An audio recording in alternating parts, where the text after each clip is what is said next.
Hello my champions, welcome back to our channel. आज हम बात करने वाले हैं फ्यूचर इंडेफिनिट के बारे में, क्योंकि पास्ट परफेक्ट कंटिन्यूअस तक हम लोग कंप्लीट कर चुके हैं। तो चलिए आज का टॉपिक शुरू करते हैं। हेडिंग डालेंगे बेटा, फ्यूचर फ्यूचर इंडेफिनिट, इंडेफी और निट टेंस। ठीक है, देखिए फ्यूचर इंडेफिनिट टेंस की बात करें तो इसमें सिर्फ वही काम होगा जो फ्यूचर में होगा। मतलब जैसे मैं खाना खाऊंगा, आई शैल ईट द फूड। मैं नाचूंगा तो आई शैल डांस। इस प्रकार से तो चलिए शुरू करते हैं।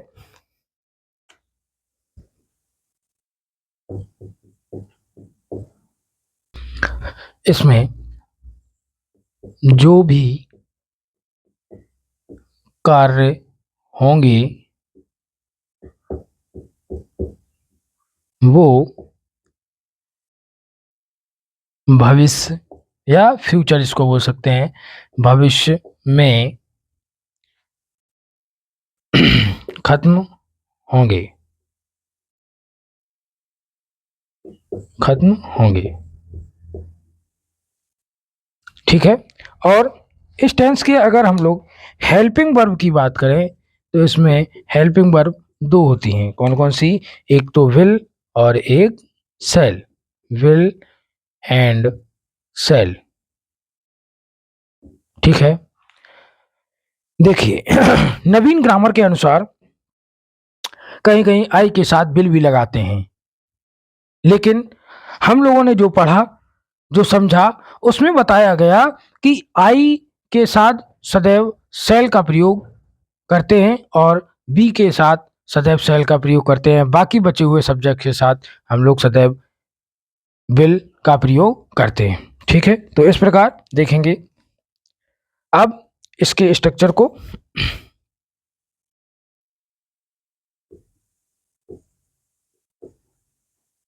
स्ट्रक्चर की बात करें, जो हमारा पॉजिटिव होगा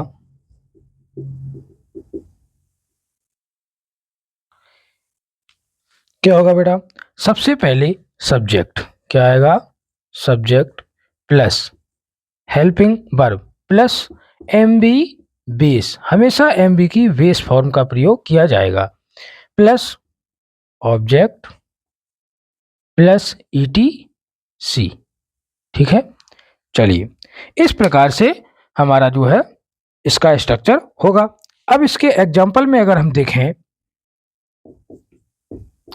एग्जाम्पल में देखें तो एग्जाम्पल जैसे हमने लिखा,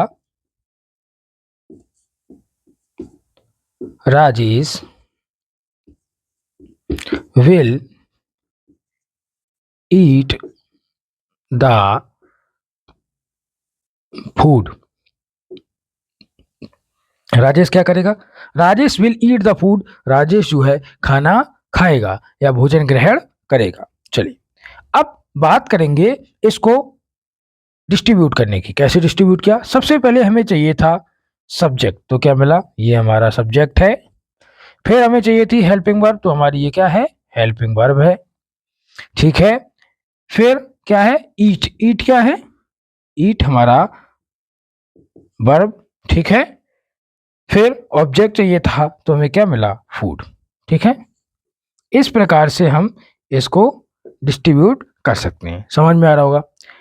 तो फ्यूचर कॉन्टिन्यूअस में बस, सॉरी, तो फ्यूचर इंडेफिनिट में बस इतना सा है कि सब्जेक्ट, उसके बाद हेल्पिंग वर्ब और मेन वर्ब की बेस फॉर्म ऑब्जेक्ट ईटीसी, इतना ही है। बाकी कुछ भी एक्स्ट्रा नहीं है, ना ही कोई मेन वर्ब की सेकेंड फॉर्म, ना थर्ड फॉर्म, कुछ नहीं। इतना आसान है, लोग इसको बहुत जटिल बना देते हैं। चलिए अब बात करेंगे इसके निगेटिव स्ट्रक्चर की। कैसे स्ट्रक्चर की बेटा? Negative structure. निगेटिव स्ट्रक्चर की अगर हम बात करें,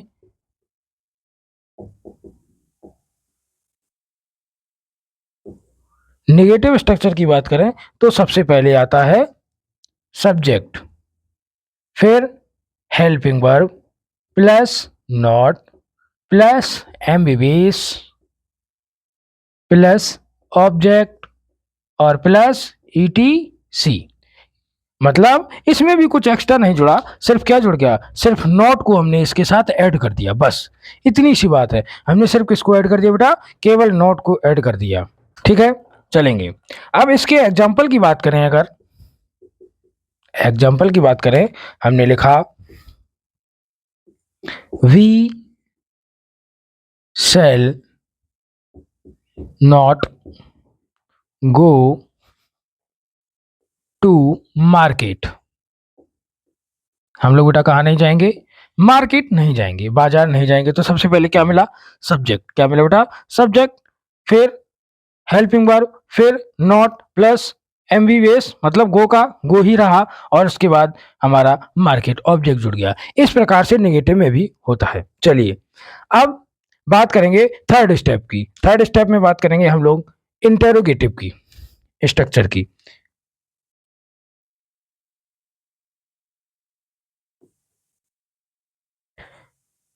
इंटेरोगेटिव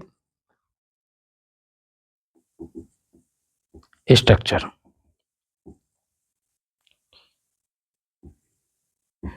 और ये कौन सा, फर्स्ट टाइप। फर्स्ट टाइप मतलब हेल्पिंग वर्ब। सबसे पहले क्या आएगा बेटा, हेल्पिंग वर्ब। सबसे पहले helping verb plus subject plus MB first base या फर्स्ट फॉर्म, प्लस ऑब्जेक्ट और plus ETC। Helping verb, subject, MB base, object plus ETC। चलिए अब इसके बाद अगर बात करें इसके एग्जांपल्स की,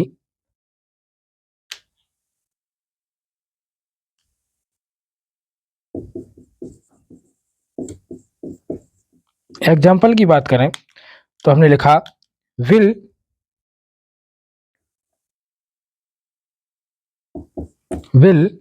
सी ईट द फूड।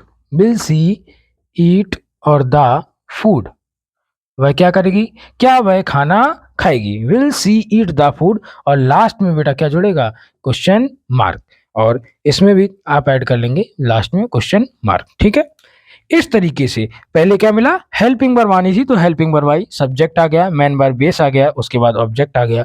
इस तरीके से ये स्ट्रक्चर खत्म हुआ इंटेरोगेटिव का। कुछ भी नहीं है, बिल्कुल जीरो चीज है, लेकिन बच्चे परेशान हो जाते हैं कि इसमें क्या होगा, उसमें क्या होगा। चलिए इसके बाद बात करेंगे इंटेरोगेटिव स्ट्रक्चर 2 की। इसके बारे में बेटा, इंटेरोगेटिव स्ट्रक्चर और 2 की, इसके बारे में इंटेरोगेटिव स्ट्रक्चर 2 के बारे में बात करेंगे। देखो इंटेरोगेटिव स्ट्रक्चर के 2 के बारे में बात करें तो सबसे पहले question word plus helping verb plus subject, ठीक है, और प्लस इसमें लगाएंगे नॉट। क्यों, नॉट यहां भी लग सकता है, कोई दिक्कत नहीं है, यहां भी अगर नॉट आएगा तो भी नॉट लगाना पड़ेगा। इसमें हमने आपको बता दिया, उसमें थोड़ा बताया नहीं था, तो कोई दिक्कत नहीं है। अगर नॉट आता है तो बीच में नॉट ऐड होगा सब्जेक्ट के बाद, प्लस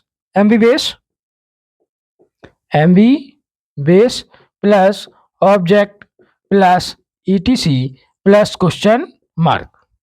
क्वेश्चन मार्क दोनों में रहेगा, चाहे वो स्ट्रक्चर फर्स्ट हो चाहे स्ट्रक्चर 2 हो। अब एग्जाम्पल की बात करें, इसके एग्जाम्पल की बात करें तो लिखेंगे why sorry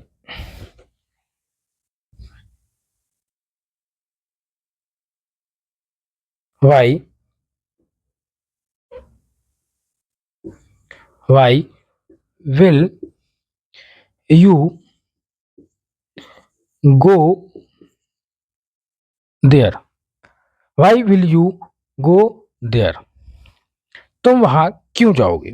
why will you go there, तुम वहां क्यों जाओगे। तो क्या है, कुछ नहीं है, सिर्फ क्या हुआ, क्वेश्चन वर्ड आ गया, या बिल आया, यू आया, गो आ गया, फिर क्या आ गया, मतलब ये सब्जेक्ट मैन वर्ब आ गई, और उसके बाद देयर एक प्लेस आ गया। ठीक है, इस प्रकार से हम फ्यूचर इंडेफिनिट को बहुत आसान भाषा में समझ सकते हैं।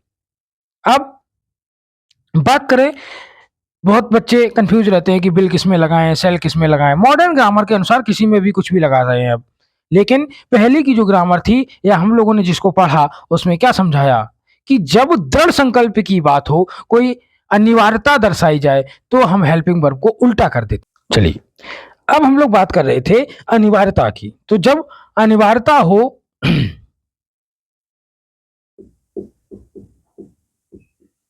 अनिवार्यता हो तब, मतलब कोई चीज की अनिवार्यता दर्शाई गई हो, कोई प्रेशर दिया गया हो, दबाव दिया गया हो, तो हेल्पिंग वर्ब उल्टी लगती है। उल्टी का मतलब हेल्पिंग वर्ब उल्टी लगती है। मतलब जैसे आई और वी के साथ क्या लगेगा? आई वी के साथ लगेगा बेटा विल। क्या लगेगा? विल। ठीक है। और